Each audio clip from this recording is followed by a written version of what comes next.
You guys have been asking for it a ton over the last few weeks, so here it is. We are going to look back at the 2021 NFL Draft, a loaded one, and we're going to regrade it. I remember there was so much talk at the top of this draft after the number one overall pick, what quarterbacks would go where, would a team prioritize offensive line or a skill position player, and it's really interesting to look back on this draft 4 years later to see what has changed and to see what teams made the right picks. And a lot of these players aren't even on the team that drafted them anymore. So let's regrade it. Like always, if you guys do enjoy the videos, I'd appreciate you dropping a thumbs up and let me know what you agree or disagree with down below. Let's get into it. So we're going to start off with the number one overall pick. This was a unanimous consensus number one overall pick. A lot of people had him as the best quarterback prospect in the draft since Andrew Luck, and that's when the Jacksonville Jaguars took Trevor Lawrence. I'm going to give this a B. So when you have the number one overall pick in the draft, you are held to a higher standard, especially Trevor Lawrence, who was supposed to be the promised one for the Jacksonville Jaguars. In that 2020 season, they beat the Colts in week 1 and then lost every single game after that, and Lawrence was the no-brainer number one overall pick.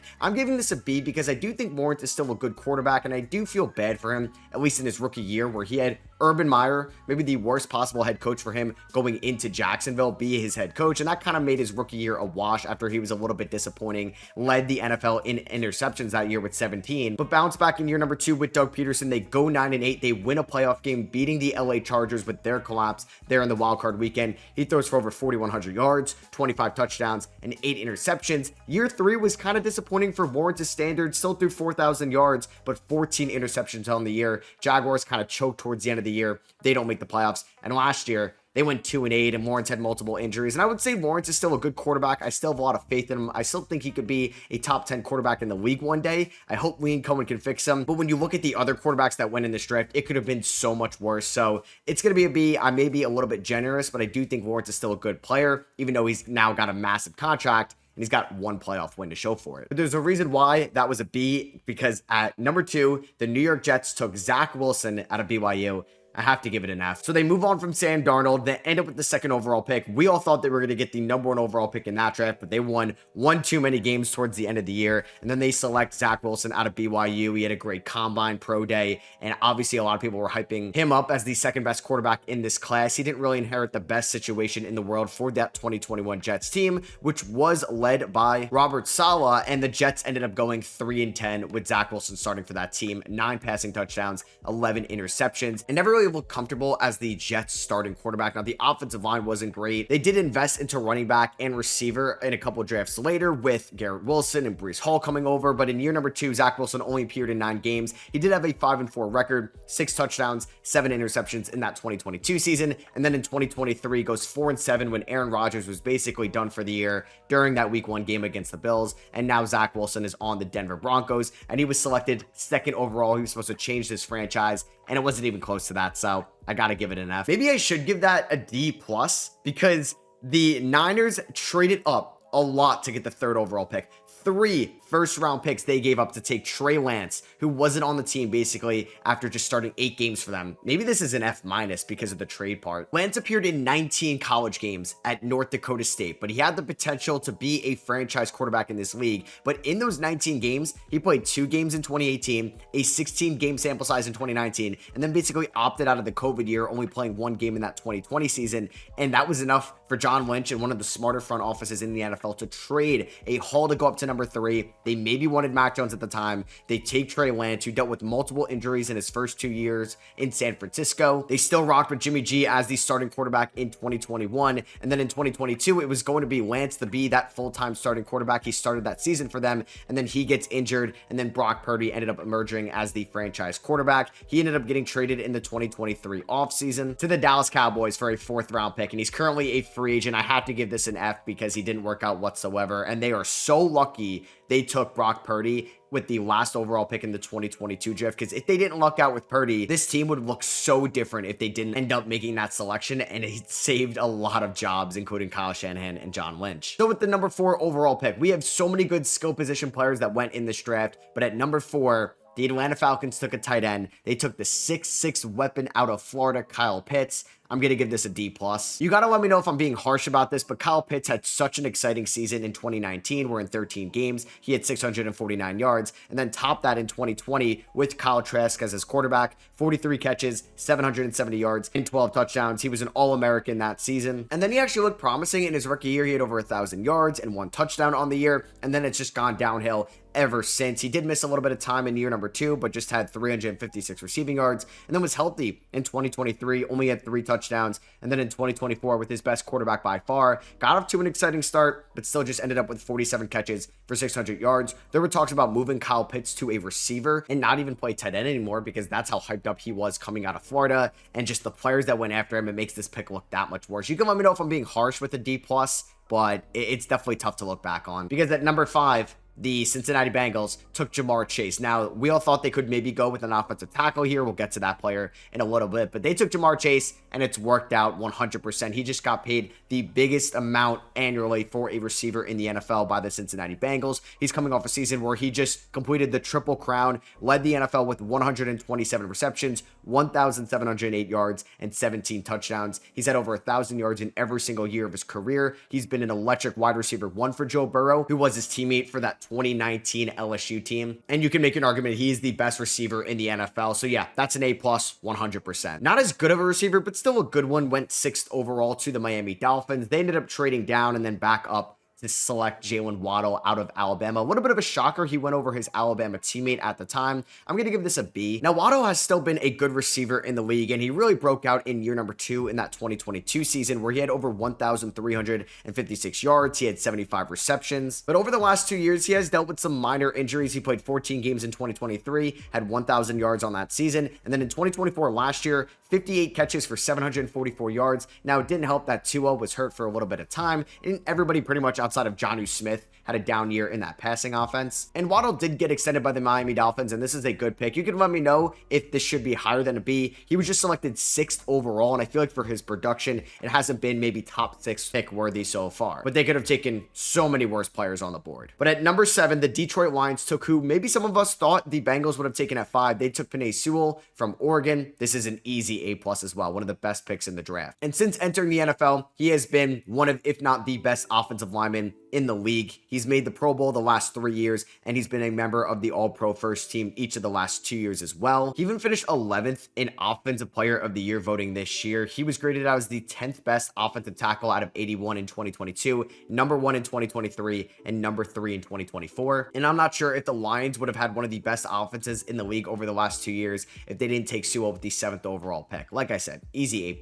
Maybe not as good as the Penei Sewell pick, but it's up there. And the Panthers at number 8 took J.C. Horn out of South Carolina. A little bit of a shocker. He went over the other corner from Alabama that we'll get to in a little bit. I'm still giving this an A. The only reason I'm not giving it an A+ because I don't think J.C. Horn has really been consistently top 3 in his position like Jamar Chase or Penei Sewell. That's going to be the standard if you want to get an A+ in this video. He did have 1 interception in just 3 games in 2021, was banged up. In year number 2 in 2022, played 13 games, 3 interceptions, was banged up in 2023, and then was healthy in 2024, and he was a Pro Bowler last season. He was one of the best cornerbacks in the league, and he did get rewarded with a $100 million extension. And I do think the Panthers found a good enough cornerback 1. He just needs to stay healthy, because if he could stay healthy, he could be one of the best corners in the league, but it just feels like it's an every other year thing with him. And it doesn't help that, in my opinion, a better corner went 1 pick later out of Alabama, Patrick Surtain, who won the 2024 Defensive Player of the Year award. Yeah, this is also an A+. Just having like Jamar Chase, Penei Sewell, and Patrick Surtain all in the top 10 who are top 3 in their positional groups right now is kind of insane. And Surtain has been on another level since getting drafted by the Broncos, and he's really elevated them to having one of the best secondaries in the league since he got drafted. He had 4 interceptions as a rookie, and this class was loaded on that side of the field, but I'm kind of shocked he really didn't get any Defensive Rookie of the Year votes. In 2022, he was an All-Pro first team member as a 22-year-old. In 2023 was a Pro Bowler, and last year, like I said, 1 Defensive Player of the Year, was on an All-Pro first team. He had 4 interceptions and has pretty much been graded as one of the best corners in in the league since 2022. So yeah, that's another A+. Shout out to Penei Sewell, Jamar Chase, and Pat Surtain in this top 10. The quarterbacks didn't really work out, but some of the other players really did. So at number 10, the Philadelphia Eagles went receiver here. Jalen Waddle's teammate at Alabama, a player that won the Heisman before getting drafted by the Eagles, and that is Devonta Smith. I'm going to give this a B+. I do think this is a better player than Jalen Waddle, and maybe that's a little bit more recency bias. You can let me know, but I do think getting Devonta Smith at 10, a little bit better value than going and selecting Jalen Waddle at number 6 ahead of Sewell, Horn, and Surtain. Maybe that's a personal preference, liking Devonta Smith over Jalen Waddle. Dolphins and Eagles fans, you can let me know what you think down below. But Devonta Smith has been reliable besides a few missed games here in 2024. He helped the Eagles go to a Super Bowl in 2022 and win the Super Bowl in 2024, having one of the best catches and moments in this year's Super Bowl. He had over 1,000 yards in year 2 and year 3, and most likely would have had over 1,000 yards this year as well if he didn't get hurt. And the Eagles found a very high-end wide receiver 2 and could probably be a wide receiver 1 on most teams as well with the 10th overall pick. So this is a tough one to grade out. So we had the Chicago Bears trade away a future first-round pick, which ended up being a top 10 pick in the 2022 draft, to go up and select Justin Fields out of Ohio State. I'm giving this a C-. So Fields has been much better than Zach Wilson and Trey Lance in the NFL. I'm not disagreeing with that whatsoever, but I'm just also factoring in that Chicago gave up a future first rounder to go up and get Fields, who is off the team after 3 years. Now, Fields really struggled as a rookie for a very bad Bears team in 2021. 7 touchdowns, 10 interceptions, went 2-8 as the starter, and averaged just 155 passing yards per game. But Justin Fields was an electric fantasy player in 2022, as the Bears ended up going 3-12 that year, as Fields threw 17 touchdowns, 11 interceptions, averaged 150 passing yards per game, but he also had 1,143 yards on the ground and 8 touchdowns. He was an amazing dual threat quarterback, but it didn't really result in wins for this team. They got the number 1 overall pick in that 2023 draft. They traded down with Carolina. We all know that. And then they were able to select Caleb Williams with number 1 2024. They traded Justin Fields to Pittsburgh, but he at least had way better moments than Zach Wilson and Trey Lance. So I do think I wanted to give it a better grade. And he also went around 10 picks after those 2 quarterbacks. So I'm going to give it a C-. You can let me know if it should be lower than that though. Let's go back to the A+. Joining Surtain, Sewell, and Jamar Chase as a player that is currently top 3 basically in his position, at least over the last few years. The Cowboys took Micah Parsons out of Penn State with the 12th overall pick. A lot of people had question marks about Micah Parsons' ability just to rush the passer, and would he be strong enough and quick enough at the NFL level just based on some production and tape at Penn State. And this has been one of the best picks in the draft. He won Defensive Rookie of the Year from this class and was an All-Pro first team member in year 1 in the NFL and in year 2. Year 3, he was on All-Pro second team. And this year for the Cowboys, if he wasn't banged up, could have definitely won Defensive Player of the Year or ended up on an All-Pro team as well. He's got 52.5 sacks in 4 years in the NFL, basically averaging 13.5 sacks per season. That's elite so far, as Parsons is still just 25 years old. And like I said in the beginning of the video, this was a loaded draft. So we're staying on another A+. Rashawn Slater out of Northwestern going to the LA Chargers with the 13th overall pick. What a phenomenal job snagging Justin Herbert in the top 10 in the 2020 draft and making those decisions to protect Justin Herbert long-term and getting a cornerstone tackle here with the 13th overall pick. And Slater, when healthy, has been one of the best tackles in this league. He finished 4th in Offensive Rookie of the Year voting from this class and was an All-Pro second team member in 2021. Unfortunately, he suffered a major injury in 2022, only appearing in 3 games, but started every single game in 2023, started 15 games in 2024, was a Pro Bowler this year, could have definitely ended up on an All-Pro team as well. And he was also graded out by PFF as the 2nd best offensive tackle out of 81 this season, a 90.9 grade, one of the best pass blockers in the league. And him and Joe Alt are going to be some of the best, if not the best tackle duo in the NFL for the next 10 plus years. Not as good as the Slater pick or the Penei Sewell pick, because he also doesn't play as premier of a position at tackle, but the Jets took Elijah Vera Tucker out of USC with the 14th overall pick. I'm giving this a B+.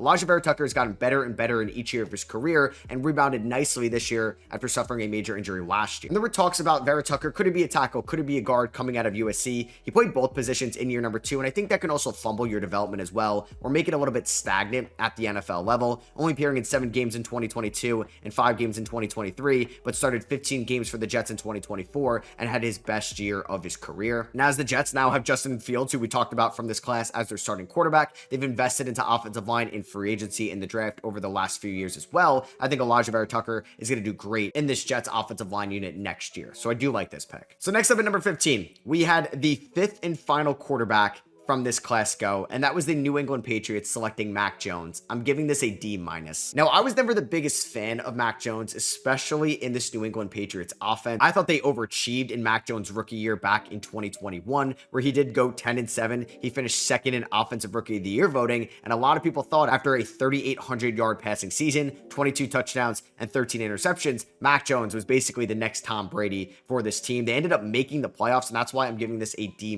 for them. But they got blown out by the Bills in that wild card round, and then it went downhill. He went 6-8 as a starter in 2022. People were getting Bailey Zappi fever, and then his final year in 2023 for the Patriots was an absolute disaster. He looked like a shell of what he was at Alabama, or his rookie year for the Patriots. He goes 2-9 and then gets traded to the Jaguars. He did go and sign with the San Francisco 49ers this offseason, which is funny to look back on this draft because that's who Kyle Shanahan wanted the 49ers to take with the 3rd overall pick, which would have been a massive shocker at that time, and they had around the 12th overall pick. They could have just gotten him there originally, looking back on it, and who knows how Mac Jones' career would have turned out if he was originally drafted by the San Francisco 49ers. I'm giving this a D- because of that rookie year for the Patriots. He brought them to the playoffs, something Zach Wilson or Trey Lance never did, but I do think Justin Fields has been a better quarterback overall than Mac Jones in their 4-year sample sizes since being drafted. With the 16th overall pick, the Arizona Cardinals took Zaven Collins out of Tulsa. I'm going to give this a B-, as Zaven Collins has kind of played all over since getting drafted by the Arizona Cardinals. He did start 6 games as a rookie, but like I said, played all over the field, even played some defensive back for that team. Then he played as a right inside linebacker in 2022, and he had 100 total tackles on that year. He played outside linebacker in 2024 and did have 5 sacks for this team, being an edge rusher at times. And I do think Zaven Collins is a fine pick here at 16. There's plenty of edge rushers or defenders that went after him that didn't work out whatsoever, but I don't think it's one of the best picks here in the first round value-wise. It's maybe not as bad as the Zach Wilson or Trey Lance picks up there in the top 5, but it is one of the worst picks in the draft here at the 17th overall pick. Out of Alabama, the Las Vegas Raiders took Alex Leatherwood. It's another F here in this first round, as Leatherwood did play all 17 games for the Raiders in 2021, but was one of the worst offensive tackles in the league. And then the Raiders basically after that season waived Alex Leatherwood after his first year with the team, which is kind of insane. Only 1 year with the Raiders. He did spend 2022 with the Bears. He spent some time on the practice squad of the LA Chargers, and there's a really good offensive tackle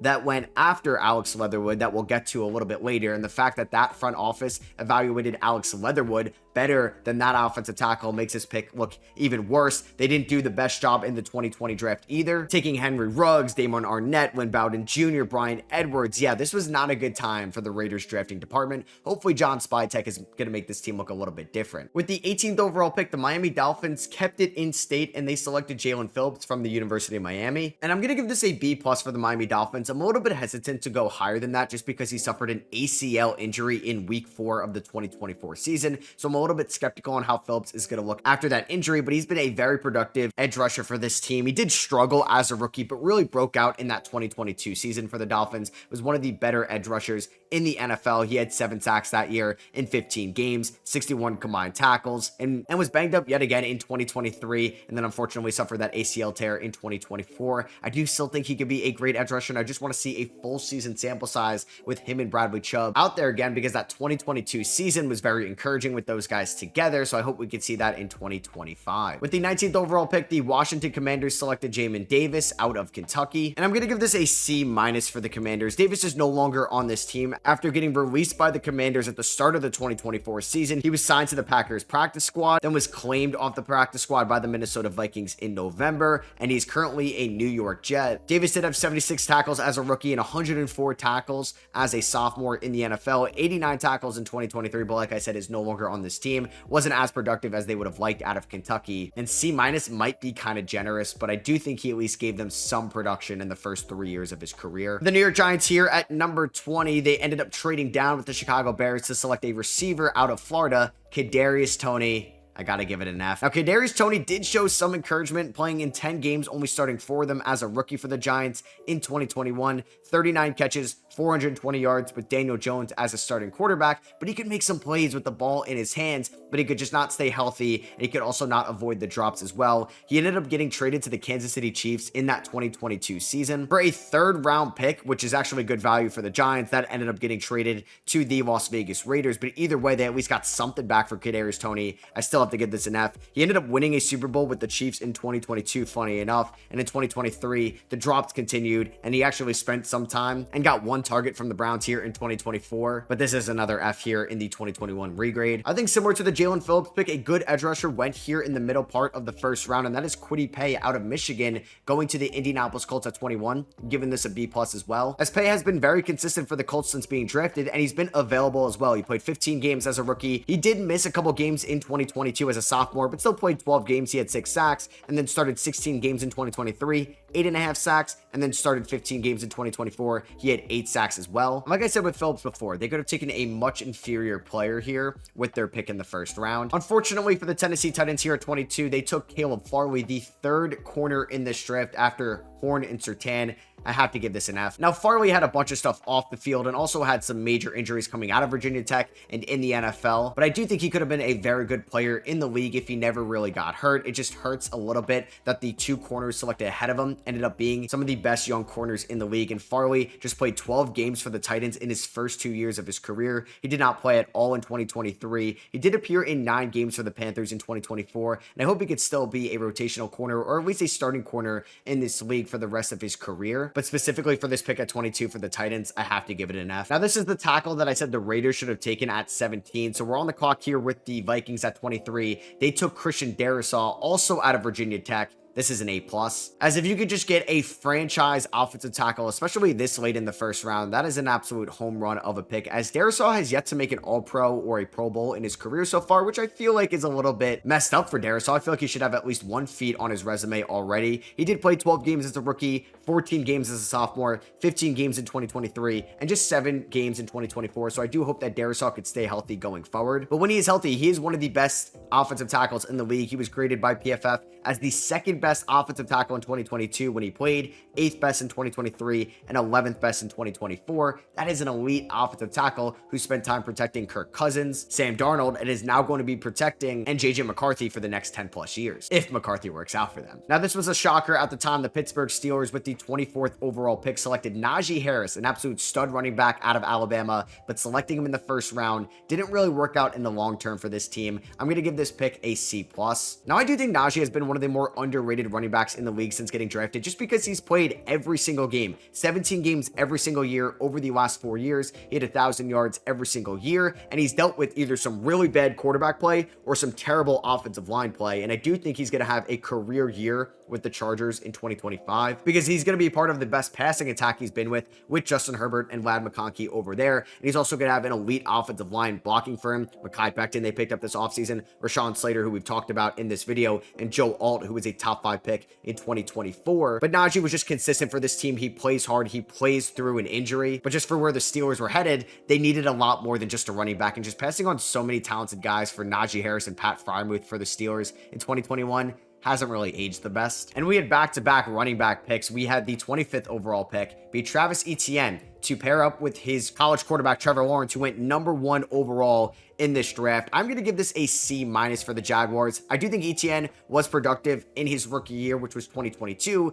because he tore his ACL before the 2021 season even started. He did have 1,100 yards off that ACL tear and 5 touchdowns. He had 1,000 yards and 11 touchdowns in 2023, but was kind of terrible for the team in 2024, and I'm not sure if he's going to be on this team after this upcoming year. He did give them a little bit of production. That's why I'm giving it a C-, but I don't think he's going to be better in the long term than Najee Harris, no matter what team he's on after this year. At 26, the Browns took Greg Newsome out of Northwestern, the 2nd first-round pick out of Northwestern in this class. I'm going to give this a B-. Now, it's definitely helped for Newsome to play with some really good secondary members since being drafted by the Browns, especially playing on the opposite side of Denzel Ward. He's had his good seasons, he's had his bad seasons, but I do think he's a good enough cornerback 2 in this league. And with the 26th overall pick, you're not really expected to get a top-tier corner at that selection, so I think getting a good enough cornerback 2 is fine with me. He did probably have the worst year of his career in 2024, but everybody kind of had a down year in Cleveland, so I hope he bounces back in 2025. The Baltimore Ravens tried to give Lamar Jackson another weapon with the 27th overall pick. They took Rashad Bateman out of Minnesota. I'm going to give this a C. Now, I just mentioned that Greg Newsome had maybe the worst year of his career in 2024. I think that was the opposite for Rashad Bateman this year. He had the best year of his career. He had a career high in reception yards and touchdowns this year, 756 yards, 9 touchdowns. He averaged around 44 yards per game, but did average around 10.5 2.5 yards per target and 17 yards per reception. He was a great deep threat for the Ravens. And if he can replicate what he did in 2024 and 2025,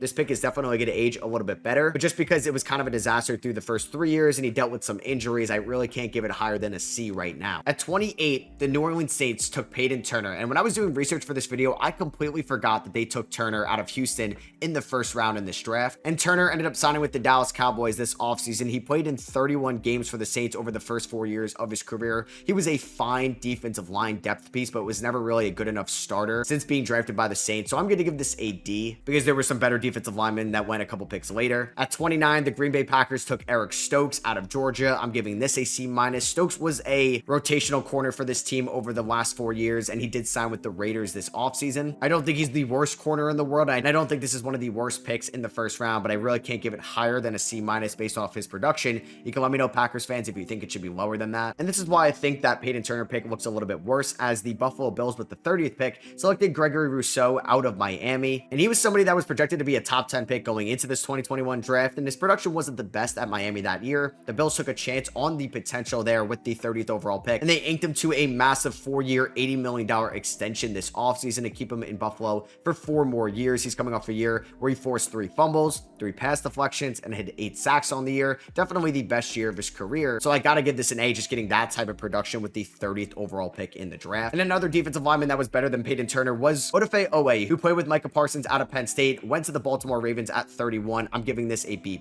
as Oweh has been a very productive edge rusher since being drafted, but really broke out for the Ravens in 2024. As a 26-year-old, he had a career-high 10 sacks. He played in 17 games. He had 39 tackles, and I'm interested to see what his extension would look like in Baltimore if they do agree to one this year. And then with the 32nd overall pick, coming off a Super Bowl, the Tampa Bay Buccaneers selected Joe Tyrone Shoyinka out of Washington, who has been healthy for the Buccaneers over the last 4 years. He's currently on the Cleveland Browns. He gave them 4 sacks in his rookie year, 4 sacks in his sophomore year, 5 sacks in 2023, and 2 sacks in 2024. Year 2 and year 3 did look promising for Shoyinka in Tampa Bay, but year number 4 looked more like his rookie season, so I'm going to give this a D+. It just hurts a little bit that Rousseau and Oweh went 2 picks prior than this one. And if you look at some of the top players that were still on the board for Tampa Bay to take, they could have taken Javon Holland, who went to Miami at 36, Landon Dickerson, who went to the Eagles at 37, or if you want to stick on the defensive line, Christian Barmore went to the Patriots at 38. So that is going to be for me. I hope you guys did enjoy my 2021 regrade. If you did, I would appreciate you dropping a thumbs up, hit that subscribe button if you were not already, and let me know what you think of it down below, and I'll catch you guys in the next one.